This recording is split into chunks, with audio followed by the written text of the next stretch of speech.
ethics is a real discussion of competing conceptions of the good. This is just the corporate anti-shoplifting rules. All right. Hope everybody's doing well. My name is Chris Blakely. I'm the instructor for this course. It's Philosophy 2020 Ethics. It's taught in the philosophy department here at LSU, and it's a course on ethical theory or moral philosophy. And here we have the course description: classical and recent theories of obligation and value, including works of philosophers such as Plato, Aristotle, Kant, Hume, and Nietzsche. Topics include freedom, rights, justification of moral judgments. So we're going to cover lots of different views in this class to give you a kind of a broad view of moral philosophy or ethical theory. So in this lecture, I'll just provide a little bit of an introduction to the course. So what is moral philosophy? What is ethics? Every day people worry about moral or ethical issues, and I'm just going to use those words interchangeably here. I know sometimes in some areas or some disciplines, they might draw a distinction between ethics and morality. I think that happens a lot in leadership studies or leadership development classes. But in philosophy, those terms are typically used synonymously unless there's a reason for a distinction between them in like a stipulative or a precising definition, something along those lines. So ethics, everybody worries about ethical issues. Well, mostly everybody, maybe not psychopaths or something like that. We'll get back to that later in the semester. But most people, right, have moral beliefs, moral sentiments, moral attitudes about right conduct or good living, about right, wrong, good, bad. In other words, about values. Morality is about how we live our lives. And so that's what this course is going to be about. And we're going to look at some moral philosophies. So questions about ethics are a part of our everyday lives. We make implicit and explicit value judgments about various types of actions or character traits. We confront questions about right and wrong or good living. We have conflicts and disagreements, minor all the way to really big ones, over all sorts of issues regarding how we conduct ourselves, the choices we make, and how we treat ourselves and each other. The philosophical study of ethics examines the fundamental conceptual issues regarding morality or ethics. And so I just want to provide a little bit of a general introduction to philosophy and moral philosophy to give you an idea of what we'll be doing in the course here. So what is philosophy? Let's start there. You might hear that term philosophy used in lots of different ways. The English term just means love of wisdom. You might hear people use it as a way of talking about an overall strategy, a first principle, or a mindset. It's a popular term these days. You might hear it used as philosophy speaking about a way of life that's focused on the pursuit of truth and self-transformation. You might see some philosophy that looks kind of like self-help sometimes. You might hear that term used to refer to a particular school of thought like empiricism, rationalism, idealism, theism, atheism, polytheism, deontology, utilitarianism, all these different sorts of schools of thought that are, based on the acceptance of certain basic premises that define that school of thought or that specific philosophy. And then, of course, you might hear that term used to refer to an academic discipline. And of course, that's what we're studying here, is the academic discipline of philosophy. That's our primary focus for this class, even though the academic discipline of philosophy has its origins back in ancient Greece, at least in Western philosophy, in the idea of philosophy as a way of life. Now we're going to think about it in terms of an academic discipline, right? And so just the lexical definition of philosophy, the dictionary definition of philosophy, if you were to look that up and Google it, here's a screenshot of what happens when I Googled it. And you see it's the study of the fundamental nature of knowledge, reality, existence, especially when considered as an academic discipline. That's what we're up to in this class. That's the kind of philosophy we're going to be looking at. You've probably heard of various philosophers before. You've probably heard of Socrates. You read about Socrates or will read about Socrates in the first reading assignment. his idea that the unexamined life is not worth living. Confucius also talked about how reflection is the noblest way to achieve wisdom, imitation is the cheapest and easiest way to appear wise. And then, learning life lessons the hard way is the bitterest way. So that notion of philosophy as the examined life starts to get at what is involved in studying philosophy and doing philosophy. And so I've just put together a few quotes here to help, kind of illustrate some basic themes in philosophy and philosophical thinking. So here we have Hypatia. She says, reserve your right to think, for even to think wrongly is better than not to think at all. So from this, we get the idea, that philosophy is focused on thinking, right? One might give a basic definition of philosophy. It's thinking about thinking. It's thinking about how we go about forming our beliefs and the reasons we give for and against various beliefs. Epictetus was a Stoic philosopher, and he said, behold the beginning of philosophy, a recognition of the conflict between the opinions of people, a skepticism regarding it, and a kind of investigation to determine whether the opinion is rightly held. It's easy to spot the conflict of opinions between people. It's hard to figure out which opinion is rightly held. And so again, we're getting to this idea here that philosophy is not just about believing whatever you want, it's about having good reasons to believe. One of the basic distinctions in philosophy is believing on the basis of good reasoning versus believing on the basis of bad reasoning. And obviously, we want to believe on the basis of good reasoning. So Wittgenstein, a famous 20th century philosopher, says that philosophy is the battle against the bewitchment of our intelligence by means of language. Language can sometimes be confusing and lead our thinking astray. Wittgenstein was really big on trying to get clear about that. Another 20th century philosopher, Gilles Deleuze, says that philosophy does not serve the state or the church or have other concerns. It serves no established power. The use of philosophy is to sadden. A philosophy that saddens no one, that annoys no one, is not a philosophy. It's useful for harming stupidity, for turning stupidity into something shameful. So again, getting that idea of philosophy is the pursuit of wisdom or the love of wisdom through right there. Alistair McIntyre, a well-known and influential contemporary virtue ethicist, says that man is a storytelling animal, but a teller of stories that aspire to truth. So again, picking up on an important idea, the concern for finding out what is really true is central to philosophy. Anthony Appiah, another contemporary philosopher, says that I started philosophy looking for answers, but along the way I came to explore the questions. Progress in philosophy consists, I think, in a clear delineation of the conceptual options, not in reaching determinate conclusions, right? So again, one of the things that's frustrating about philosophy is having to go through all these nuanced arguments, and it's easy to fall into the mistaken, I think, conclusion that it provides no answers whatsoever. I believe it does. They're just difficult to find, and the issues that we're dealing with are quite difficult and require careful thinking. So we're going to try and get clear about just what the questions are in many cases. And then we have Simon Blackburn from his book, little introduction to philosophy called Think. He says the word philosophy carries unfortunate connotations, impractical, unworldly, weird. I suspect that all philosophers and philosophy students share a moment of silent embarrassment when someone innocently asks what we do. I would prefer to introduce myself as doing conceptual engineering, for just as the engineer studies the structure of material things, so the philosopher studies the structure of thought. Understanding the structure involves seeing how the parts function together, how they interconnect. It means knowing what would happen for better or for worse if changes were made. This is what we aim at when we investigate the structures that shape our view of the world. Our concepts or ideas form the mental housing in which we live. And then he continues, we might wonder whether what we say is objectively true or merely the outcome of our own personal perspective or our own take, as he says here, on a situation.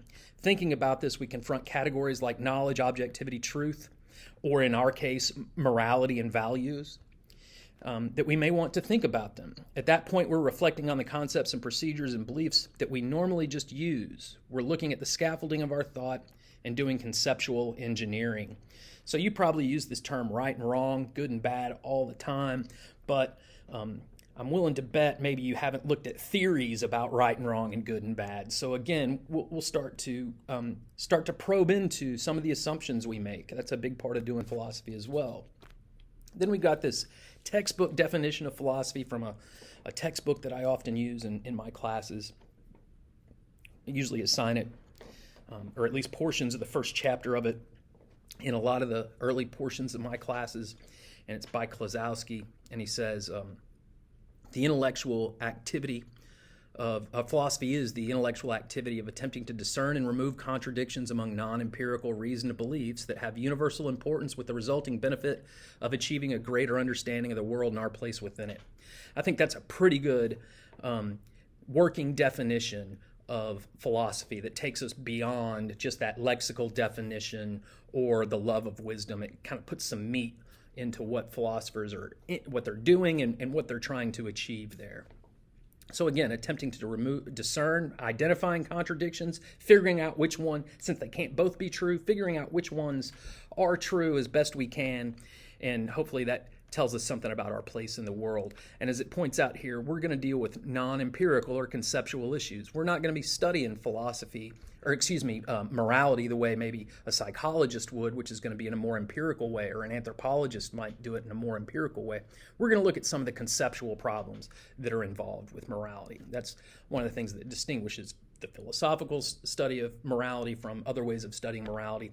Don't mean to say that those other ways aren't important or don't have any value to them. It's just that they're a little bit different, and not everything can be answered by a strictly empirical observation, and so that's where philosophy is going to come in. We've got the basic subfields of academic philosophy. Obviously, we got ethics up here at the top. So a basic question in ethics or moral philosophy is just, what is value? How ought I live?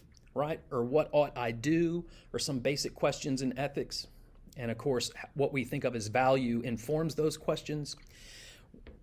There's also metaphysics about the nature of reality, epistemology about the nature of knowledge, political philosophy, which is obviously related to ethics because it's about how we live together in societies and what kind of society would be the best. We're going to use logic to construct and analyze arguments. And then aesthetics also has to do with values, but in that case, it's about art and beauty. And so we're going to be focused on ethics, but we'll also be dealing with some issues that are metaphysical and epistemological about ethics. So, for example, are objective values universal or real, or are they an invention? Are they made up? That's a basic question in what's called metaethics that I'll talk more about here in a minute. Just, is it universal or is it relative? Is it objective or is it subjective? And then how do we know about, how can we have moral knowledge? What exactly does that mean? Or when it comes to morality, is everything just a matter of personal opinion or cultural norms, right? Those sorts of questions will pop up there. So now kind of got a little bit about what philosophy is about there. Let's think about moral philosophy a little bit more specifically here. So from another book called Discovering Ethics that I use sometimes, Postman's the author, Postman and Pfizer are actually the author, and they write, the central purpose of moral philosophy is to secure valid principles of conduct and values that can be instrumental in guiding human actions and producing good character. So that's a pretty broad definition of what the aim of moral philosophy is up to. It typically involves three basic subfields. So further dividing moral philosophy or ethics into three basic subfields. Metaethics, that's going to deal with the foundations of morality, the status of morality, whether there's moral knowledge and whether moral truths exist or not, those metaphysical and epistemological issues involving morality. Then normative ethical theory focuses on identifying and defending some standard of right conduct or good living. And then we try to secure those principles, through argumentation. What kind of reasons can be given for and against them?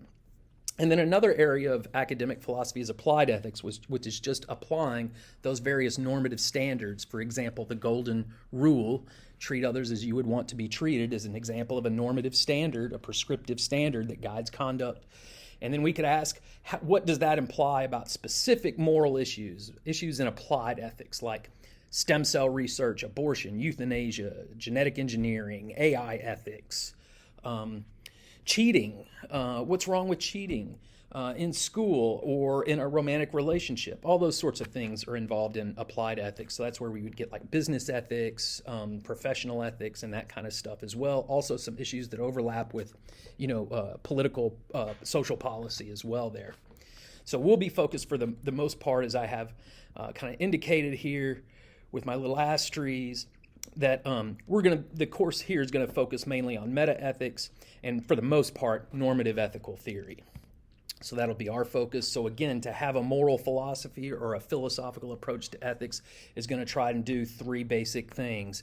It's going to try and establish what the foundation or status of morality is. Is it objective or subjective, for example? Is it universal or relative, for example? We're going to try and identify a normative or prescriptive standard and defend that standard against the rivals. Then we would consider the implications of that standard for those specific types of moral problems, all the way from abortion stem cell research to AI ethics and performance enhancement, all those sorts of things. So here's an example of a normative standard. We just mentioned it, the golden rule. This term normative, when it's used in philosophy, isn't in a descriptive sense, it's in a prescriptive sense or an evaluative sense of providing some kind of ideal standard for judgment. And so again, it's not just a descriptive claim, it's guiding behavior. It's telling us that we ought to treat others as we would want to treat them. So that's going to help us distinguish between actions that are permissible, impermissible, and prohibited. If I don't like getting randomly punched in the face by strangers, then I should refrain. It would be impermissible for me to randomly punch strangers in the face. So right there we have an example of a normative or a prescriptive standard.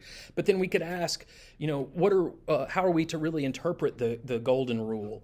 Am I supposed to interpret that to mean that I should treat others as I would want to be treated in their position based on my own ideals, values, and preferences?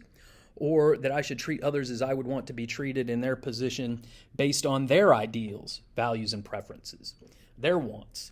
So again, even with the golden rule, we have some questions to ask, some clarifying things to try and make sense of. Then we could ask that meta-ethical question. Is the golden rule just how some people happen to feel? Is that just based on their personal preferences, cultural norm, or a cultural mores there, not to confuse different uses of the term norm there, more, like descriptively? Is that just what some cultures believe? Or is it universal and objective? Does it apply to all people everywhere? Those are philosophical questions about ethics. And then so picking up on that, one of the basic debates in meta-ethics is just moral universalism versus moral relativism. There either are some universal prescriptive truths, judgments, etc., or there are none, right? And we could look at various arguments for and against both of those positions. So we'll spend a few weeks on that issue as well. Doing moral philosophy, as you've kind of probably picked up from some of those quotations that I went over, it's going to, and as well the reading for this first week, you probably already picked up on the idea that it's going to involve dialogical inquiry and discussion, argument, counter-argument, and replies to those arguments. We're going to have to identify and clarify basic metaphysical and epistemological and evaluative beliefs and assumptions, picking up on that theme from Blackburn, that we start to reflect on the things that we just use rather than and focus on what they really are and what they really mean rather than just using them kind of unreflectively. And then we're going to have to try and understand and evaluate the best arguments for and against those beliefs and assumptions.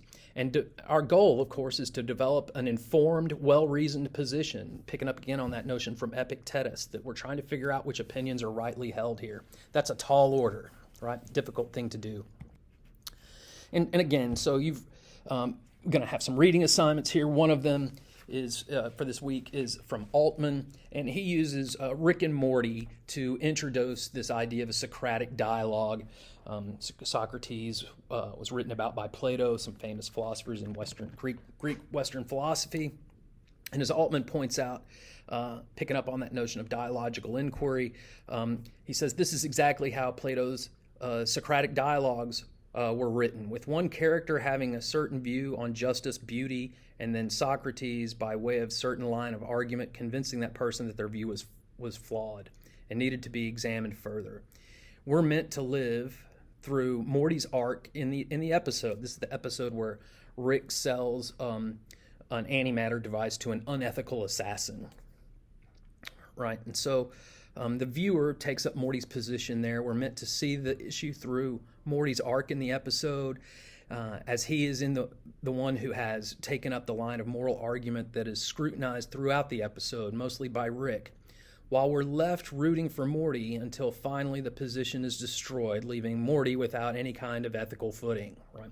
And so in several episodes of Rick and Morty or South Park, you probably noticed that the characters debate various sorts of issues. And that's a little bit of, that's like doing philosophy right there, right? So just doing philosophy, we're going to have to consider various sorts of things. We're going to consider various sorts of basic claims about morality. So here's an example of that. Here's a basic argument. There are no universal moral truths, prescriptive truths. Therefore, everyone ought to be tolerant of cultural differences about morality. And then we're going to have to worry about whether that argument and ones like them, we're going to be looking at ones that are more complicated than this. I'm just doing this as an introduction here. This basic argument with one premise and a conclusion. We have to ask, if we formulate these arguments in proper form, which just means that it's laid out in this kind of basic format with the conclusion on bottom and the premises on top, in the order that they lead to that conclusion. We'll get more into that later in the logic section. But we want to ask, does that argument contain any errors of fact, fallacy, or self-contradiction? Notice I'm not just saying here, do I like it or dislike it? The question is whether it has any logical errors or problems with it or factual errors with it.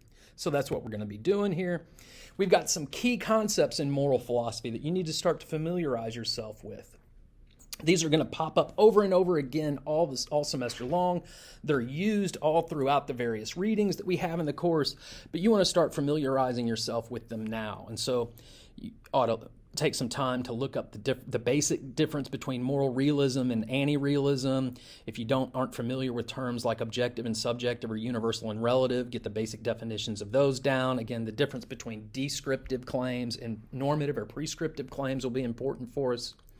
Distinguishing between, I've mentioned that normative ethics focuses on right conduct and good living, and so there's different ways to divide up actions. Are the actions permissible? Are they morally optional? I can do them or not do them without doing wrong. Is it impermissible? So I'm required not to do it, and if I do it, then I've acted wrong. It's a prohibition, right? Or an obligation, something that I'm required to do, and if I don't do it, then I've acted wrong. So we can try and see how the golden rule would help distinguish between those sorts of actions. Other theories are going to focus on virtues versus vices, so excellences of character versus negative character traits. We're going to encounter universalizability arguments. Universalizability is typically a big aspect of these various moral theories. So we'll look at a couple of versions of that, especially when we get to deontology and utilitarianism. We'll encounter lots of different thought experiments about morality that try to get us to identify a basic claim or test consistency across cases, for example. So we'll encounter some of those. I'll give you an example of one of those here in a minute. This notion of a teleological theory will be important, as well as consequentialist versus deontic theories. Going to be an important distinction for us, as well as the distinction between act-based theories and character-based theories. So some theories start from the question, what ought I do, which is fairly restricted. Other theories start from the question, what kind of person should I be or how should I live, which is a much broader question. So the object of moral evaluation is different, the character traits of the agent or the action that the agent's performing. And then these theories are going to involve different types of values. And usually there will be some kind of intrinsic value associated with the theory versus instrumental values. In other words, values that are good in and of themselves versus things that only have value in terms of their usefulness. And then we'll also worry about the criteria for moral standing. What sorts of properties does a being have to have such that it's a member of the full member of the moral community, such that I have to worry about how I treat it, what to do with it. So again, we're going to think about evaluating these theories that we encounter, and we'll want to have a more rich understanding of the notion of a theory here. So sometimes theory is used kind of dismissively to mean not a fact, but usually in academic circles, scholarly circles, when people talk about a theory, they don't mean something that's not a proven fact with absolute certainty. What they have in mind is an explanation of some phenomena based on some fundamental or general principles that are themselves supported by some type of evidence or argumentation and independent of the phenomenon itself, right? That's the kind of a key thing there. And so a moral theory aims to defend some account of the nature of the foundations of morality.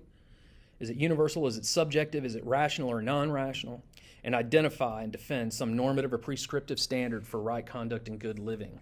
So again, these kind of basic ideas are going to pop up. We think that these principles, like the golden rule, right? We could wonder again whether it's universal or objective. We already know it's a prescriptive standard. Does that principle override other reasons for acting? It needs to be a public principle, and it has to be applicable. It has to be practical to live by. Otherwise, it's no good to us at all. So we need our theories to match up with enough practice that we could live by them. Here's an example of a thought experiment. We'll encounter this later in the semester, but I'll go ahead and give you an idea of a moral thought experiment here. You may have seen this already if you're familiar with like maybe The Good Place or spend much time online perusing these sorts of things. You might run across this. This is called the trolley problem. And so here we could think of it here just as a way to get us thinking about a moral issue, a moral dilemma. So we've got a guy here on a train track. We've got a speeding out of control train, and he could make a choice. He's in a position to make a choice to shift that train so that it would harm less people, right? So it's a choice here between switching the track of this trolley that's running away out of control so that it's either going to kill 5 people or kill 1 person. What ought we do in that scenario? Should you flip the switch, right? So there's a moral thought experiment. It gets to the heart of some questions about, is it right or wrong to kill 1 in order to have 5 live? Differences between doing and allowing pop up here. So all sorts of interesting questions get generated here. We'll use it in a very basic way to help us try to identify whether our intuitions lie more on what's called a deontological side versus a utilitarian side. So we'll use it in a couple different ways coming up this semester.